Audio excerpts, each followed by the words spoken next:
Olá pessoal, bem-vindos ao curso de Sistemas Térmicos.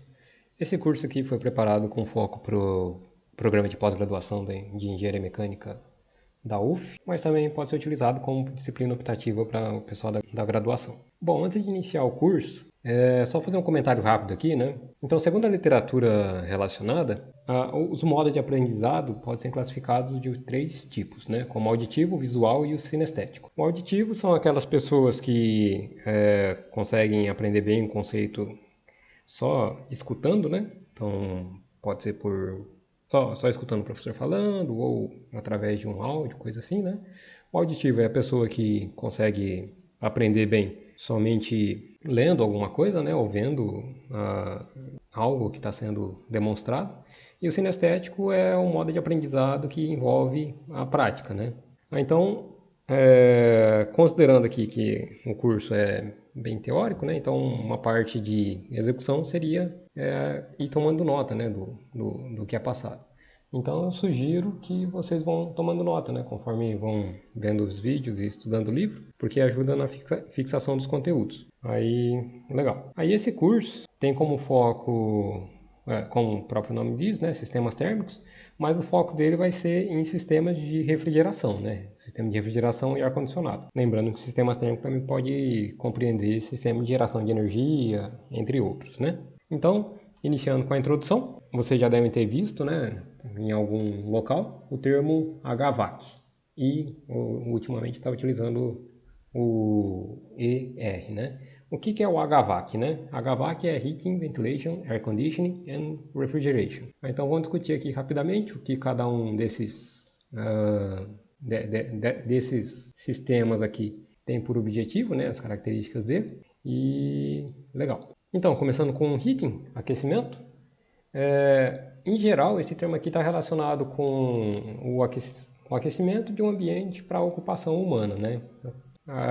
Por exemplo, utilização de lareira, né? Ou aquecedor elétrico, por exemplo, em clima frio ou em período frio, né? Antigamente, antes do advento de novas tecnologias, né? Isso aqui se dava basicamente através de queima de combustível natural, né? Queima de lenha. Aí, inicialmente, isso daí se dava em ambiente fechado, né? Então, tinha um ambiente fechado lá ocupado por pessoas. Aí tinha a combustão do combustível, né? Da lenha, madeira. Aí, isso daí provia aquecimento para as pessoas, né? Então, tanto por radiação térmica, né? Direto da chama para o ambiente, quanto por convecção também, né? Que aquecia o ar e o ar ficava dentro do ambiente ali, né? Só que aí, com o passar do tempo, né? Notou-se que esse ar, esses gases de combustão confinado aqui, não fazia muito bem para a saúde. Aí, então, iniciou-se a utilização de processos de sistemas para fazer exaustão, né? A utilização de chaminé, por exemplo. Então, os gases de combustão eram retirados para fora do ambiente e a transferência de calor para o ambiente era basicamente só por radiação, né? Aí, atualmente, esse termo aqui também é utilizado para outros sistemas de aquecimento, né? Não somente combustão. Então, conforme já foi até comentado, né? Então, pode ter um ambiente. Acredito que vocês já tenham visto também, né? Aquecedor elétrico. Então, é uma resistência que aquece e ela... então, aí o material aqui fica quente. Aí, devido à transferência de calor por radiação, ele aumenta a temperatura do ambiente, né? Então, esse aqui é uma das abordagens. Hoje em dia, também já tem sistemas, principalmente em países mais frios, né? Em que a temperatura ambiente é controlada através de sistema de distribuição de ar, né? Então, tem um sistema central. Ele aquece o ar, controla a umidade e tem a distribuição do ar aquecido ao longo do ambiente, né? Então, isso daqui também engloba dentro da característica dos sistemas de aquecimento. Então, isso daqui é um dos conceitos e também tem o sistema hidrônico, né, que aquece a água. Então, pode ter uma caldeira, por exemplo, né, um boiler. Aí, aquecendo essa água aqui é bombeada através do ambiente, aí passa por um trocador de calor gás líquido, e esse trocador de calor aqui troca calor da água para o ambiente, né? Então acaba aquecendo o ambiente por convecção. E um pouco por radiação também, né? Só que a temperatura dela não é tão alta quanto nesse caso aqui e nesse caso aqui, né? Então a maior parcela acaba sendo por convecção. mas a parcela de radiação também não é desprezível, né? Então, mas de qualquer modo, convecção predomina aqui. Aí nesse caso aqui também, convecção predomina, né? Aí se vocês estiverem acompanhando pelo livro, que foi indicado, né? Então, só voltando aqui, a gente vai seguir esse livro aqui principalmente, né? Que é o livro do Strecker, Thermal Environmental Engineering. Ele vai fazer uma descrição de vários exemplos, né? Desenvolvimento histórico, aí tem um sistema coreano que ele também faz a apresentação, né? Que, segundo a descrição deles, as residências antigas da Coreia tinham o piso feito de rocha, né? E gases de combustão eram direcionados para ficar em contato com esse piso aqui e saía do outro lado da residência, né? Então, o piso aquecia, aí transferia calor para o ambiente e ele também funcionava como um reservatório térmico, né? Entre outros modos de aquecimento, né? Então, aqui é só passando rapidamente, acho que é bem intuitivo, né? Não precisa ficar passando muito em cima. Aí depois, nos capítulos mais para frente, a gente vai ver os processos relacionados com aquecimento, né? Um processo bem relevante que a gente vai ver é que com o aumento da temperatura do ar, por qualquer modo aqui, né? Pegando esse modo aqui, por exemplo, você tem uma redução significativa da umidade relativa, né? E aí, então, em termos de conforto térmico, fica ruim, né, para o ocupante aqui. Então, tem para sistemas mais completos, né? Por exemplo, esse aqui com distribuição de ar, é interessante ter um controle de umidade aqui, né? Então, aquece o ar, a umidade relativa cai, então tem a adição de umidade para que o conforto térmico aqui do ocupante seja aceitável, né? Porque senão, de fato, o ar fica muito seco, né? Aí fica desconfortável. Passando para o segundo item ali, né? O segundo sistema, ventilation. Então a gente já até discutiu aqui, né, rapidamente, a parte de ventilação, que está relacionado com a renovação do ar, né, para propiciar a qualidade do ar, né, para o ocupante. Então vamos colocar as notas aqui, né. Então, conforme já foi até comentado, né, então em sistemas que utilizam, principalmente países frios, né, que utilizava combustão de algum material para aquecimento, se os gases de combustão ficassem confinados dentro do mesmo ambiente dos ocupantes, então isso daí causava problemas para a saúde, né? Então é interessante ter a rejeição do ar, né? Então que fosse a partir de chaminé, por exemplo. Então conforme o ar sai aqui, então tem que ter uma renovação de ar, né? Então tem uma entrada de ar também, né? Aí lá no século XVII, conforme vocês devem ter visto aí no livro, iniciou-se esse tipo de discussão, né? Então, Rei Charles I, né? Então ele definiu, por uma lei da época, que as construções deveriam ter no mínimo um pé direito de 10 pés, então 3 metros, né? De modo a favorecer, que se ele fosse muito baixo, os gases de combustão tenderiam a ficar mais perto das pessoas, né? Então, quanto mais alto, melhor. E também ele colocou como regra que as janelas deveriam ser mais altas do que largas, né? Então, ao invés de ter janela assim, a janela deveria ser assim, né? Então, mais alta do que larga, de modo a favorecer a saída dos gases de combustão e a entrada de ar novo, né? Então, isso daí foi um dos primeiros registros relacionados com a ventilação, né? Isso daí foi desenvolvendo ao longo da história, né? Conforme as pessoas foram descobrindo que, de fato, o ar de ambiente fechado começa a aumentar a fração de contaminantes, então isso daí não é bom para a saúde. Então, começou a ter um pouco mais de desenvolvimento, né? Aí, se a gente pegar aqui, tá até apresentado no próprio livro aí que vocês estão acompanhando. Então, conforme já foi até comentado, né? Então, iniciou com um requisito para remoção de gases de combustão, para sistemas que tinha utilização de lenha, por exemplo, né, para aquecimento. Aí depois isso daí foi utilizado também para mina de carvão, então, porque é um ambiente bem insalubre, né, ambiente fechado. Aí via que a não renovação de ar implicava em problemas para os trabalhadores, né.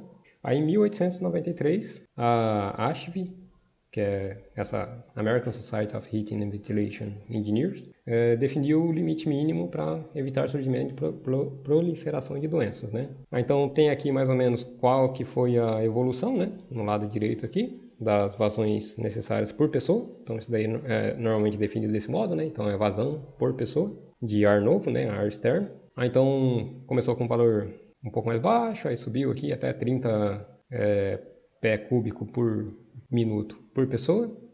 Aí depois reduziu aqui para ordem de 10 e hoje em dia está na ordem de 15 aqui, né? Aí um pé cúbico por um pé cúbico por minuto equivale a 0,47 litros por segundo, né? Então aqui seria aproximadamente 7,5 litros por segundo, né? Por pessoa. Aí no Brasil a gente tem a NBR 16401, 2008, se não me engano, que estabelece também as vazões, né? Aí depende do tipo de ambiente, do tipo de atividades que as pessoas estão realizando, né? Então tem para escritório, para outro tipo de ambiente, academia, por exemplo, né? Aí, então fica entre 2,5 até 5 litros por segundo, se não me engano. Aí quando a gente chegar na parte de definição de conforto térmico, a gente volta a ver esses critérios aqui, né? Então, só sumarizando aqui, né? Então, ventilação é relacionado com a renovação de ar. E normalmente os requisitos são definidos como sendo em vazão por pessoa, né? Por exemplo, litros por segundo por pessoa, metro cúbico por hora. Então, só fazer conversão de unidades aí, né? Aí para hospitais tem requisito de uma vazão um pouco maior, para academia também um valor mais elevado, né? Então, quando chegar no capítulo correspondente, a gente vai ver com mais calma isso daí. Aí pegando o outro sistema lá, né? Então, do HVAC, que é o ar-condicionado. Então, o ar-condicionado, acho que para, assim, bem intuitivo também, né? Mas para leigo, ele é encarado como sendo basicamente o resfriamento de ar, mas na realidade a ideia é que isso daí seja não só o resfriamento de ar, né? Seria o condicionamento de ar para condições de conforto térmico, por exemplo, né? Então tem a faixa de temperatura para conforto térmico, tem a faixa de a faixa de umidade relativa e também o limite de poluentes, né? Então o condicionamento de ar envolve todos esses aspectos, né? Então conforme comentado, né? Então de modo leigo, ar-condicionado pode ser visto somente como resfriamento de ar, só que aí considerando uma definição um pouco mais completa, né? Então considera o condicionamento de fato do ar, né? Então levando em conta efeitos, aspectos de temperatura, umidade e concentração de contaminantes, né? Então quando fala ar-condicionado, nesse curso que a gente vai estar se referindo a todos esses aspectos, né? Aí a utilização e o desenvolvimento de ar-condicionado iniciou-se lá com, entre outros pesquisadores, com o Willis Carrier. Então acredito que vocês devem ter visto alguns aparelhos de ar-condicionado da marca Carrier, né? Isso daí iniciou lá no século XX, né? Século passado. E essa pessoa aqui, ela também foi responsável, né? Também ela colaborou, foi precursor no estudo para desenvolvimento e entendimento das misturas de ar-vapor e de água, né? Que é relacionado com a parte de psicometria. Aí passando para o último tópico, né? Então, antigamente era mais comum ver HVAC somente, né? Aí atualmente está utilizando HVAC e R, né? Então R aqui de refrigeração, né? Aí englobando sistemas para redução de temperatura, então, por exemplo, para aplicação industrial, para conservação de alimentos, entre outros, né? Então a refrigeração é reconhecida há mais de 1000 anos, né? Como retardadora da degradação de alimentos, né? Aí tem relatos, tem estudos, né, que indicam que os povos antigamente, dependendo da região do globo, né, deixava expostos recipientes com água, né, de baixa profundidade, ao céu noturno, né. Então, em ambiente deserto, tem rejeição de calor aqui por radiação para o ambiente. A temperatura ambiente também não é muito elevada, né. Aí desse modo aí favorece a formação de gelo aqui. O gelo pode ser utilizado durante o dia para redução de temperatura de alimento, né? Aí tem outras indicações, então assim não chega a ser muito bem sistema de refrigeração, não deixa de ser um sistema de refrigeração, né? Até em Portugal tem locais, né, de escavação que o pessoal viu lá que tinha alguns buracos, né? Por quê? Porque mesmo em dia quente, a temperatura da Terra não tem tanta variação, né? Então, se manter os alimentos dentro do buraco, então, a casa aqui por cima, né?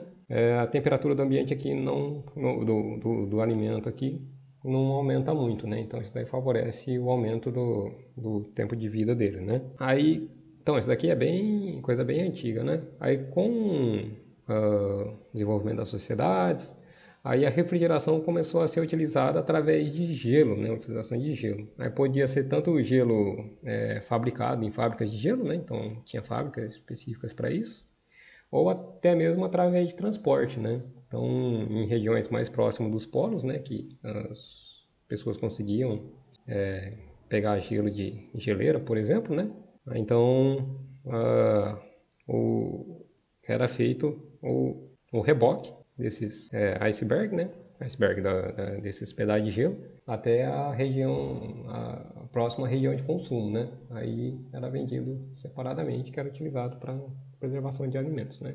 Aí, até a metade do século XX, aproximadamente, os alimentos eram preservados em caixa de gelo, né? Então é um sistema aqui com isolamento térmico, dentro do qual era colocado um bloco de gelo e o alimento aqui dentro, né? Então, o ambiente todo aqui dentro ficava numa temperatura um pouco mais baixa, né?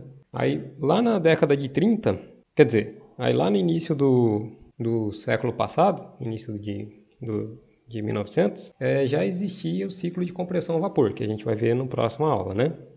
Só que ele utilizava éter, amônia, dióxido de enxofre, entre outros fluidos refrigerantes, né? Então são todos fluidos tóxicos. Então, para utilização residencial não era comum, né?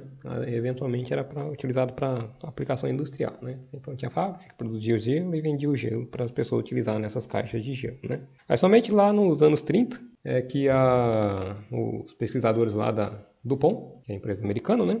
Na década de 30, aí desenvolveram o R12, né? Que é o fluido refrigerante, que, assim, ele é tóxico também, mas ele não é tão tóxico quanto a amônia, o éter e o dióxido de enxofre, né?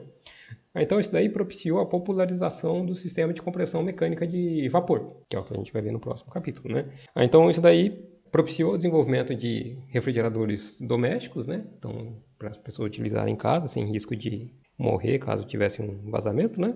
E então, de 1930 para cá, a gente vê que, assim, apesar de ser na ordem de 90 anos, né, não é muito tempo, né, considerando aí a história da humanidade, né? Então, a refrigeração, utilizando ciclos de compressão, é relativamente recente, né?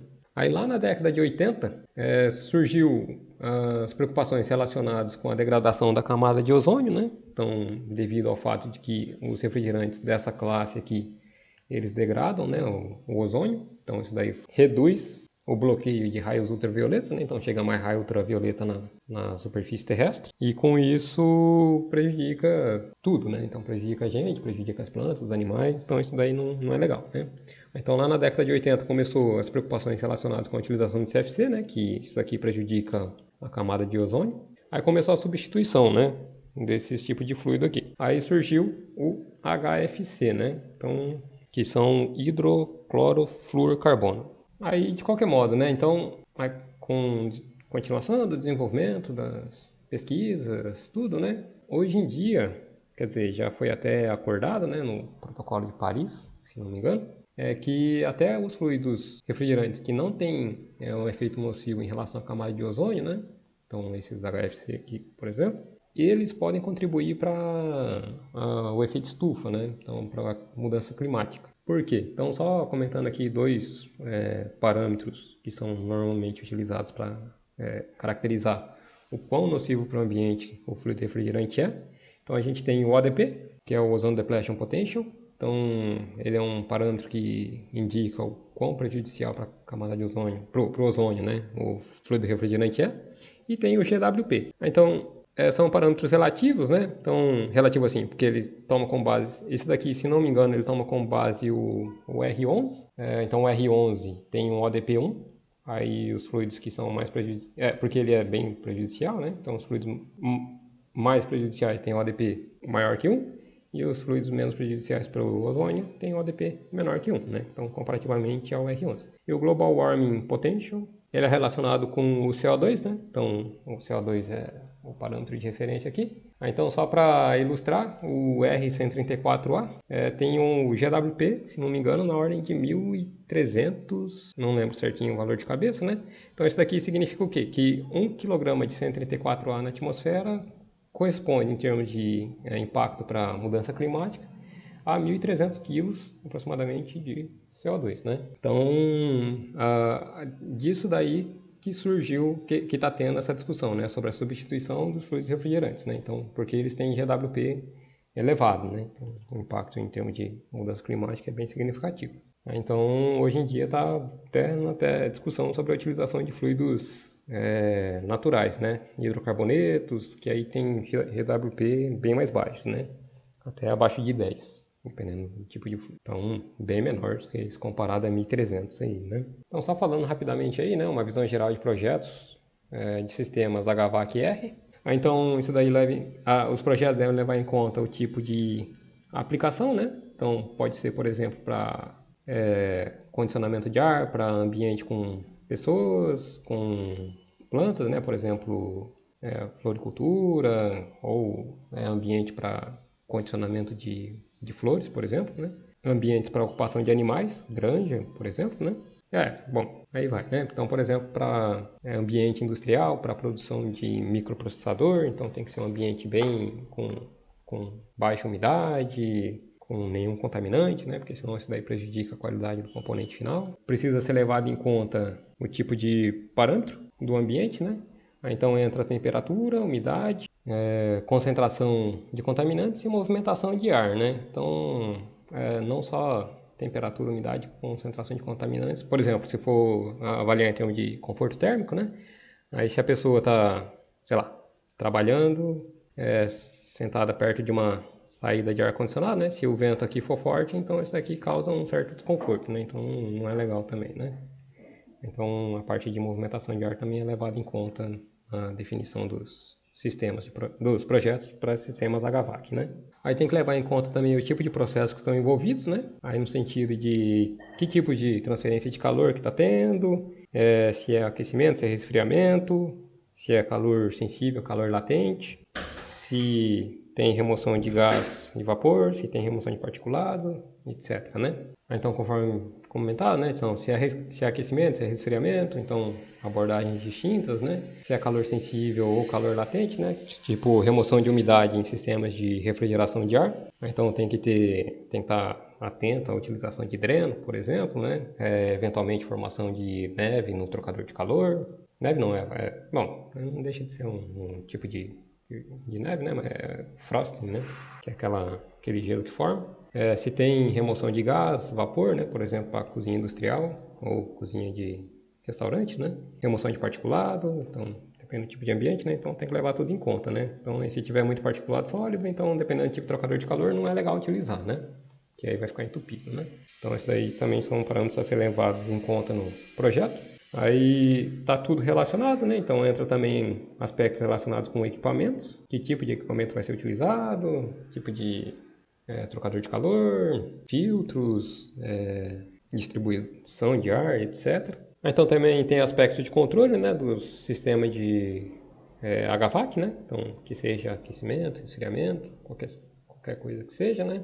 Aí hoje em dia, né, já tem bastante sistemas eletrônicos para fazer controle. Pode utilizar controlador PID, por exemplo, um sistema de aquecimento, sistemas um pouco mais elaborados, né, para sistema de refrigeração, por exemplo, que utiliza inversor de frequência para acionamento do compressor e por aí vai, né? Então aí tem como linkar, fazer a ligação das leituras e do sistema de controle com o sistema do edifício completo, né, do ambiente completo. Aí propicia o ajuste de carga térmica, de vazão, etc, né? Então, dependendo do tipo de aplicação e do tipo de demanda também, né? E também tem que ser levado em conta a disponibilidade e o uso de energia, né? Então, são processos que em geral demandam bastante energia elétrica. Então, é interessante ser levado em conta esse aspecto também, né? Então, disponibilidade e custo. Então, por exemplo, a gente vai ver ciclo de absorção, né? O ciclo de absorção, então, comparativamente ao sistema de compressão de vapor, né, para refrigeração, ele não é tão eficiente, né? Só que ele pode utilizar uma energia low grade, não, energia de baixa exergia, né? Então, por exemplo, se tiver algum rejeito térmico na planta industrial, então a disponibilidade desse tipo de energia favorece a utilização dele, né? Então você reduz o consumo de energia elétrica, né? Que é uma energia high grade, né? Então uma energia mais refinada que poderia ser utilizada para outro tipo de processos, né? E uma energia mais cara também. Então na próxima aula a gente inicia o estudo de ciclos de compressão-vapor, né? Aí depois a gente passa para componentes e assim a gente vai caminhando ao longo do curso, né? Então, até a próxima aula.